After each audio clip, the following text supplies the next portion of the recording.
देखो, दान करने से जो भी अलग अलग प्रकार के दान करते हैं, ये जिस भावना से दान करते हैं उसी भावना से उसको प्राप्ति होती है। ठीक है। तो जिस भावना से दान किया जाता है उसी भावना भावना का उसको पुण्य का फल थोड़ा मिलता है। ठीक है। पुण्य का फल मिलता है मगर उससे विकर्म विनाश नहीं होता। ओके।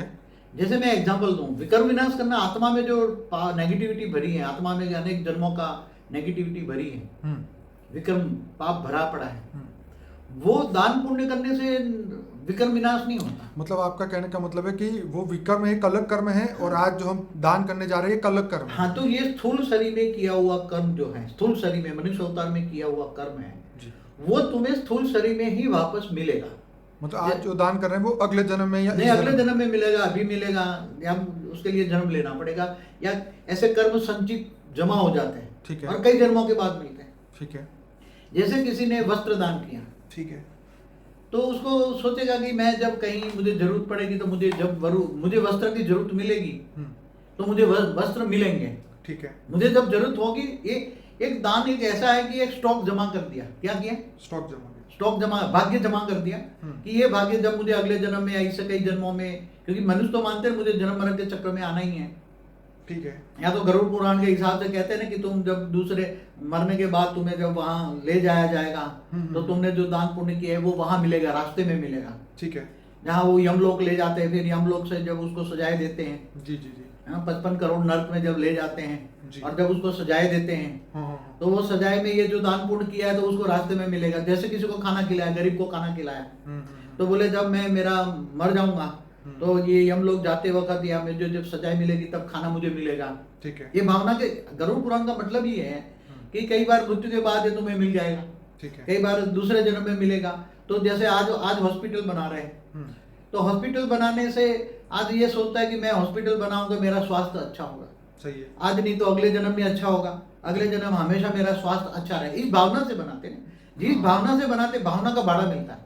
जैसे कोई एजुकेशन मतलब बच्चों को फ्री में पढ़ाता है, हाँ। वो ये शिक्षा का दान करता है, वो सोचता है कि भाई मुझे नहीं मिली या हमारे खानदान को अगले जन्म में मिले, या तो ये सोचता है मेरे बच्चों को भी मिलेगी जी, इसका पुण्य का, मेरे बच्चों को मिलेगी या मुझे अगले जन्म में मिलेगी, या मैं भी शिक्षावान बनूंगा, या मैं कुछ भावना लेकर तो बनाते हैं ना। कई लोग धर्म ग्रंथों का दान इसलिए करते हैं कि जब भी ये गीता ये सब पढ़ी जाएगी, रामायण, तो उसमें से जो लोग आत्माएं सुनेगी तो उनकी जो पॉजिटिव वाइब्रेशन निकलेंगे, जो धन्यवाद वो करेंगे तो वो उनको थैंक यू मिलेगा। इसलिए भी ये इस भाव से भी ये किया जाता है। मगर आजकल देखा है मैंने, देखो जो ये हमारे यहाँ गुजरात में एक नया ट्रेंड निकला है, कोई एक्सपायर्ड हो जाता है तो उसमें जब वो सबको ये छोटी गीता आती है ना, गीता बांटी जाती है, सबको छोटी गीता बांटी जाती है। बिल्कुल। तो ये सोचते हैं कि ये गीता पढ़ेगा जी जी, तो गीता से ज्ञान लेगा, गीता से ज्ञान मिलेगा तो उसकी बुद्धि अच्छी होगी, जी। तो ये थोड़ा गीता का दान करते हैं जी। मगर मैंने ये लोगों को सुना कि घर ले जाके वो रख देते हैं, क्योंकि इनके पास तो और कई गीता आती है, जहाँ जहाँ भी रोज, आजकल तो रोज इतने मर जाते हैं तो कहीं ना कहीं रोज जाना पड़ता है उसको, तो रोज हर जगह कहीं ना कहीं से गीता मिल जाती है, मगर उसकी कोई वैल्यू नहीं है, कोई उसे पढ़ता नहीं है, पढ़ता तो गीता का अर्थ क्या है वो भी समझता नहीं। चलिए बाबूजी, हम बात करते हैं कि अन्नदान वस्त्रदान, उसके ऊपर बताइए। हाँ, जो अन्नदान है तो भूखों को खिलाता है, तो वो सोचता है जब मैं भूख लगेगी तो मुझे मिल जाएगा, जब मुझे जरूरत होगी तब मुझे मिल जाएगा। मेरा प्रैक्टिकल ये, मैं पर्सनली ये सोचता हूँ कि जैसे लोग ये अन्नदान करते हैं उसका कारण ये कि मुझे जब मेरा मुसीबत का समय हो तो मुझे सही समय पे कहीं ना कहीं से हेल्प मिले। हाँ। तो ये उसका भाव होता है और ये इसके भावना लिए होती ही है। ये लोग आके चल के ये दान करते हैं। वस्त्रदान, अन्नदान, पानी का जो पानी पिलाते हैं, चलो मैं प्यासा होगा तो मुझे पानी मिल जाएगा, जी, जी। इसलिए परब बना, बिल्कुल, कोई बिल्कुल। पानी पिलाते हैं, पानी की परब बिठाते हैं। गौदान का भी बहुत महत्व हाँ, गौदान इसलिए कहा जाता था, गौ माता कहते थे पहले। तो गौदान, पहले गौदान ब्राह्मणों को बहुत दिया जाता है, राजा भी गौदान ब्राह्मणों को करते थे। राजा भी ये सोचता था कभी मैं रंग बन जाऊंगा अगले जन्मों में राजा से, इस जन्म में तो राजा हूँ मगर जब रंग मिल जाएगा तो मुझे भी गौ मिलेगी, तो मैं गौ पाल के अपनी रक्षा, दाल रोटी दूध पीऊंगा मैं। हाँ। ये भावना से करते हैं ना। तो जानवर को जो चारा खिलाया जाता है, जब लोग सुबह उठ के आप देखो तो हाँ, तो भावना होती है, चारा उनको चींटियों को आटा डालते हैं, वो अपनी एक मछलियों को बोलते गौ माता को घास खिलाना बहुत इम्पोर्टेंट है, जरूरी बहुत। ये गौ माता है, हमारी माता है जी। तो उसको 33 कोटि देवताओं का वास है गौ में। क्या क्या सोचते हैं? बिल्कुल। गौ में 33 कोटि देवताओं का वास है, इसलिए गौ माता कहते हैं। इसलिए उसको उसको खिलाएंगे तो 33 कोटि देवताओं को मिल जाएगा। ये भूल भरी कहानी है सब। चलिए एक बात बताइए, दान का क्या महत्व, क्या दान करना चाहिए इंसान को? भाई ज्यादा जरूरी तो अच्छा दान करो, मगर इन सभी से बढ़िया दान कौन सा है, ये श्रेष्ठ दान क्या है? हाँ ये बताइए। ज्ञान दान, महादान। ठीक है। कौन सा ज्ञान? ज्ञान भी सबसे ऊंचा कौन है? जी। जैसे आपने ज्ञान स्कूल खोली, प्राइमरी स्कूल खोली, कॉलेज खोल दी लोगों को, बिना प्रॉफिट वाली। हाँ नॉन प्रॉफिट, मतलब कॉमर्शियल वाली नहीं। हाँ। आजकल तो कॉमर्शियल खोल देते, वो नीचे तो वो धंधा है, वो तो बिजनेस है, उससे कुछ। मगर किसी को पढ़ाई के लिए कुछ पैसा दिया, कोई बच्चे गरीब है, जी। गरीबों को बुक बांटी, हाँ जी। कुछ गरीबों को कुछ पढ़ने के लिए हेल्प किया, तो ये ज्ञान दान कहते हैं। तो ज्ञान दान, महादान कहते हैं, उनको कह देते हैं। फिर दूसरा जो कोई रामायण महाभारत की जो बिठाते हैं ना ब्राह्मण कथा वार्ता करने वाले, बिल्कुल। तो रामायण की कथा वार्ता करते हैं तो 7 दिन वो लोग सुनते हैं, महाभारत की कथा वार्ता करते हैं तो सुनते हैं। मगर उसके आज तो क्या है, कथावाचक ये वाचन करने का भी बहुत पैसा लेता है, तो उससे कुछ नहीं मिलता, उनको कुछ नहीं मिलता। उनको तो बिजनेस हो गया। क्या हो गया आजकल? कथा वार्ता करने वालों का एक बिजनेस हो गया। पहले जो करते थे ब्राह्मण, जो करते थे कथा वार्ता, सत्यनारायण की कथा करते थे, तो जो उसको दाल रोटी चाहिए वही इतना ही लेते थे। आज जो हर कोई कथा वार्ता करने वाला केवल दाल रोटी, घर के लिए सिर्फ दाल रोटी जितना ही ले, और जैसे पहले ब्राह्मण निर्धन की तरह रहते थे, ऐसी तरह त्याग तपस्या करे, तो वो सच्ची कथा वार्ता को उसका पुण्य का फल मिलेगा। बाकी आज तो कथा वार्ता करने वाले सारे बिजनेसमैन हैं, इससे कुछ नहीं होगा। आज सारा बिजनेस हो गया, इस बिजनेस से किसी को कुछ नहीं मिलना। कथा वार्ता करने वाला भी बिजनेसमैन है, और जो कराने वाला है वो भी शोमैनशिप में बहुत बड़ा नाम आता है कि इसने कराई, इतने लोगों ने मिलकर कराई, इतने लोगों ने मिलकर कराई। और उसमें जो दान आता है वो भी दान भी इनमें लग जाता है, इसलिए कोई भी फायदा कुछ भी नहीं मिलता उससे।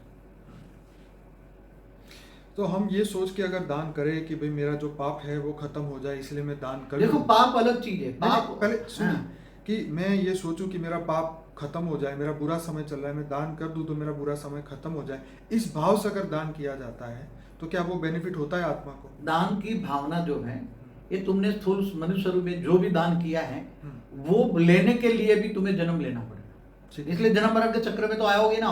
बिल्कुल। तो इस चक्र में भी ना हो और अच्छे भी कर्म करने तो अगर इस चक्र में ना जन्म मरण के चक्र में ना है तो तुम्हें निष्काम कर्म करना चाहिए। क्या बोला है निष्काम? गीता में क्या बोला है? तू आत्मस्वरूप बन, मुझ परमात्मा को याद कर, तो मैं तेरे सब पापों का विनाश कर दूंगा।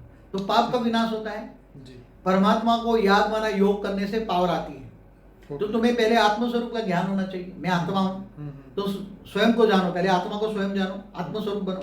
जब आत्मस्वरूप बन के गीता का भगवान और गीता ज्ञान देने वाला, गीता सर्वशास्त्र शिरोमणि है। गीता का 2 शब्द ही है, एक तो थियरी ऑफ कर्म उसमें बताइए कि कर्मण्येवाधिकारस्ते मा फलेषु कदाचन, हमेशा कहता हूं, और निष्काम कर्म करना चाहिए और कर्म योगी बनना चाहिए। कर्म करते करते परमात्मा की याद में रहो, ऑलमाइटी अथॉरिटी को जानो।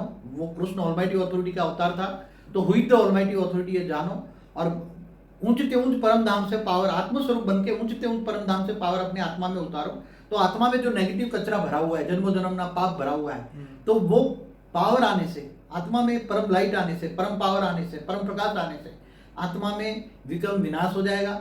इसलिए उसका कारण शरीर भी चार्ज हो जाएगा, सूक्ष्म शरीर भी चार्ज हो जाएगा, स्थूल भी शरीर चार्ज हो जाएगा। और जब उसकी कर्मातीत अवस्था हो जाएगी आत्मा की, तब वो ऑटोमेटिकली स्थूल शरीर त्याग के इस व्यक्त से अव्यक्त बन के वो चला जाएगा। और उसके साथ अगर परम शांति का वाइब्रेशन पूरे दिन बोले, बेहद की परम परम परम परम परम महाशांति है, महाशांति है, महाशांति है, परम शांति है, परम शांति है, ये वाइब्रेशन फैलाए, तो उसके सूक्ष्म शरीर ओरे में भी परम शांति हो जाएगी, घर में भी परम शांति हो जाएगी, और धीरे धीरे चारों ओर ओरा फैलेगा। आत्मस्वरूप में स्थित होकर कोई भी कर्म करेगा तो विक्रम नहीं बनेगा। ठीक है। और उसकी कर्मातीत अवस्था होगी, और कर्मातीत अवस्था होगी, इसलिए हमारे कई वीडियो में हमने ज्ञान योग की वीडियो बताई है, आप देखिए सुनिए। बाबूजी, बेहद का ज्ञान दान करने से क्या प्राप्ति? यही तो बता रहा हूँ, बेहद का ज्ञान दान, जो बेहद की भावना से विश्व परिवर्तक का, ये भावना का हो गया, वो हद की भावना थी। ठीक है। वहां तो वस्त्र दान किया तो मुझे वस्त्र मिला, ये भावना थी ना। अब वस्त्र दान लेने के लिए, कि गरीबों को खिलाए, वो जो दान किया तुमने संसार में, वो लेने के लिए तुम्हें दूसरा जन्म लेना पड़ेगा। ठीक है। दिया है तो लेना पड़ेगा, ये थियरी ऑफ कर्म कहता है। ठीक है। अब ये जो बेहद का ज्ञान है, ये रामायण महाभारत की कहानी नहीं है, ये ज्ञान बेहद का ज्ञान है। बेहद के विश्व को मृत्यु से ऊपर जाने की बात है। बेहद का ज्ञान माना बेहद का अर्थ समझना पड़ेगा। बेहद का विश्व कितना बड़ा है पहले हुई तो वेद के ज्ञान में हुई तो ऑलमाइटी अथॉरिटी, वो जानना है। अल्टीमेट अथॉरिटी कौन है, ऊंचते ऊंच परम धाम कौन है, बेहद के विश्व का, बेहद की कला का परम धाम क्या है, वो ज्ञान मार्ग में आता है। ये ज्ञान मार्ग है। बेहद का ज्ञान माना जैसे एक ब्रह्मांड का मालिक शिव है, वो ब्रह्मा द्वारा सर्जन, विष्णु द्वारा पालना और शंकर द्वारा विनाश करता है। एक ब्रह्मांड की कहानी होगी, ब्रह्मा विष्णु शिव शंकर की कहानी, मतलब वो सारी वेदों शास्त्रों में एक ब्रह्मांड की कहानी लिखी हुई है। इससे ज्यादा कुछ नहीं है हमारे। बेहद के ज्ञान से क्या बेहद का ज्ञान मतलब बेहद कितना शब्द है वो तो समझाओ ना पहले। देखिए वो बाबूजी आपके बहुत वीडियो नहीं, मगर वो अभी इस वीडियो में जो सुनेंगे वो तो उसको पता नहीं लगेगा ना। तो ये इसलिए एक ब्रह्मांड माना एक सोलर सिस्टम, महाब्रह्मांड माना गैलेक्सी, यूनिवर्स, सब है ना, ग्रेट यूनिवर्स, मल्टीवर्स, ये बेहद का विश्व होता है। तो बेहद का ज्ञान जो सुनाता है और बेहद के विश्व का अर्थ समझकर बेहद का परम शांति फैलाता है, बेहद का ज्ञान के साथ बेहद की परम शांति आएगी ना। ये ज्ञान जो प्रमोट करता है उस आत्मा को क्या प्राप्ति होती है उसके बारे में बताइए। उसको बेहद की प्राप्ति होगी। ओके, बेहद की प्राप्ति वो इस धरती पर प्राप्ति होगी कि बेहद की दुनिया में जाके प्राप्ति होगी? जिस आत्मा ने बेहद का ज्ञान सुना है जी, तो वो आत्मा का लक्ष्य बेहद का विश्व में ऊंचे ऊंच परम धाम में जाने का ही होगा ना। बेहद का ज्ञान सुनाएगा तो उसका लक्ष्य क्या होगा, वो आत्मा का जी, साथ में लक्ष्य भी होगा ना। ठीक है, दान के साथ भावना जुड़ी थी ना। बिल्कुल। हाँ, तो तुम्हारी स्थूल भावनाएं थी ना, स्थूल मनुष्य जीवन में प्राप्त करने की भावना थी ना। यहाँ तो बेहद का ज्ञान सुना के कहेंगे तुम बेहद का ज्ञान सुनोगे, बेहद के बाप को जानोगे, ऑलमाइटी अथॉरिटी जानोगे, उसको याद करोगे, योग करोगे तो विकल्प विनाश हो जाएगा, कर्मातीत अवस्था हो जाएगी, तो तुम ऊंचते ऊंच परम धाम चले जाओगे। देखिए जिस प्रकार जो दान करते हैं उसका एक निश्चित फल होता है। हाँ। कि भाई वस्त्र दान किया तो तुम्हें उस अगले जन्म में वस्त्र की प्राप्ति होगी। बेहद के ज्ञान की प्राप्ति यहाँ पे मैं जो समझ रहा हूँ ये वो हुई कि आज हमने जिन जिन आत्माओं को बेहद का ज्ञान दिया, उनका जीवन बदला, उनके जीवन के लक्ष्य को बदला और उसको बेहद की दुनिया में जीवन मृत्यु के चक्र से निकालने के लिए। तो जब भी आत्मा कभी ऐसी सिचुएशन में आ जाए, कोई भी लोक में या कोई भी ब्रह्मांड में वो आत्मा फंसी हो, तो उसको भी ये बेहद का ज्ञान कोई ना कोई आत्मा द्वारा उसको भी मिले और वो अपने लक्ष्य तक पहुंचे। उस लक्ष्य की प्राप्ति के लिए जहाँ जहाँ पर उसको जरूरत पड़े वहाँ पर परमात्मा डायरेक्ट या इनडायरेक्ट वे में उसको वो प्राप्ति करवाए। तो मेरे हिसाब से बेहद के दान, ज्ञान का जो दान है, इसका ये बेनिफिट निकलता है। देखो बेहद का ज्ञान देने से ऑलमाइटी अथॉरिटी की परिचय होता है और जो डायरेक्ट ऑलमाइटी अथॉरिटी को याद माने योग करता है, कनेक्शन जोड़ता है, तो उससे पावर आई ना। और उसको हेल्पलाइन भी तुरंत मिलती है उसको। इस जीवन में अभी भी इसी वक्त उसको हेल्पलाइन मिल गया। वो ऑलमाइटी अथॉरिटी का एक आकारी सूक्ष्म रूप एक उनके साथ आसपास रहेगा। जहाँ भी लौकिक जीवन में भी उसको हेल्पलाइन चाहिए, उसको हेल्पलाइन मिलेगी, लौकिक में भी हेल्पलाइन मिलेगी, और अलौकिक में तो जब आत्मस्वरूप बन के और ज्ञान दान महादान परम शांति का वाइब्रेशन फैलाएगा, पूरा मंत्र बोलेगा बेहद की परम महाशांति है, तो आत्मस्वरूप में स्थित होकर पावर आया, वो वाइब्रेशन फैलेगा, चारों ओर शांति का वाइब्रेशन फैलेगा। तो बापूजी आपने बहुत बढ़िया ये समझाया। मैं अपने श्रोताओं को बताऊंगा कि हमारे जो आगे आने वाले जो वीडियो है, पाप का प्रायश्चित कैसे करना चाहिए और मृत्यु के बाद भी पुण्य कैसे प्राप्त हो, ऐसे और भी हमारे वीडियोस अभी आने वाले हैं। और मैं सभी को कहूँगा कि बापूजी के जो फेमस वीडियो है लाइफ आफ्टर डेथ, मृत्यु के बाद का जीवन, 7 secret of Shiva, creation of universe, creation of multiverse, history of universe, ये इतने फेमस वीडियो है। आकाशीय रिकॉर्ड जो अभी हमने 2 दिन पहले ही रिकॉर्ड किया था, वो इतना अच्छा वीडियो है कि इसको सुनने के बाद जो है आपको क्योंकि अब तो साइंस भी ये एक्सेप्ट कर रही है कि जो क्वांटम फील्ड है वो हर मनुष्य के आसपास है, और अगर वो शांत मन से, अगर शांत चित्त से, अगर आत्मा की वो उच्च अवस्था में पहुंच जाए तो उससे वो कैसे जानकारी प्राप्त कर सकता है, अपने आप को जान सकता है, विश्व का कल्याण कैसे कर सकता है। तो बापूजी ने अपने हर वीडियो में ये बात बताई है। हमारे चैनल में 1500 वीडियो है। सबसे पहले अनस्पोकन ट्रूथ हमारा प्लेलिस्ट सुनिए, 110 वीडियोस है। उसके बाद में फॉर द